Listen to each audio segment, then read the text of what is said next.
ಯಾವಾಗಾದರೂ ವಂಡರ್ ಮಾಡಿದ್ದೀರಾ ಎಷ್ಟೊಂದು ಸೆಲೆಬ್ರಿಟೀಸು ಅಥ್ಲೀಟ್ಸು ಪೋಸ್ಟ್ ಪ್ರೆಗ್ನೆನ್ಸಿ ಎಷ್ಟು ಬೇಗ ಟಕ್ ಅಂತ ಅವರು ಓಲ್ಡ್ ವೆಯ್ಟಿಗೆ ಬರ್ತಾರೆ? ಹೇಗೆ ಸಾಧ್ಯ madam?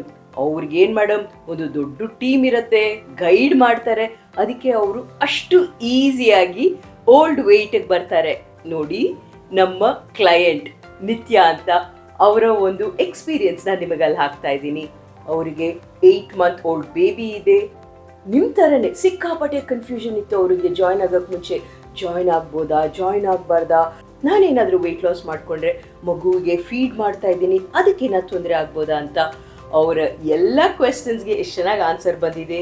Within 3 months 8 to 9 kgs ಹೆಲ್ತಿಯಾಗಿ ರೆಡ್ಯೂಸ್ ಮಾಡಿದ್ದಾರೆ. ಇದಕ್ಕೆ ಅವ್ರು ಯಾವ ದೊಡ್ಡ ಟೀಮಿಗೆ ಹೋಗಿಲ್ಲ ರೀ.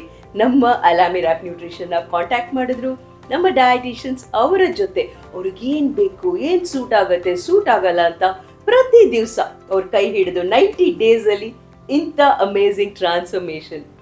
ನಿಮ್ಮ ಫ್ರೆಂಡ್ ಸರ್ಕಲ್, ಫ್ಯಾಮಿಲಿ ಸರ್ಕಲಲ್ಲಿ ಐದರ್ ಪ್ರೆಗ್ನೆನ್ಸಿ ಟೈಮ್ ಅಥವಾ ಪೋಸ್ಟ್ ಡೆಲಿವರಿ ಹೆಲ್ತಿಯಾಗಿ ವೆಯ್ಟ್ ಲಾಸ್ ಮಾಡ್ಕೋಬೇಕು ಅಂದರೆ ನಮ್ಮ ನಂಬರಲ್ಲಿದೆ, ಕಾಂಟ್ಯಾಕ್ಟ್ ಮಾಡಿ.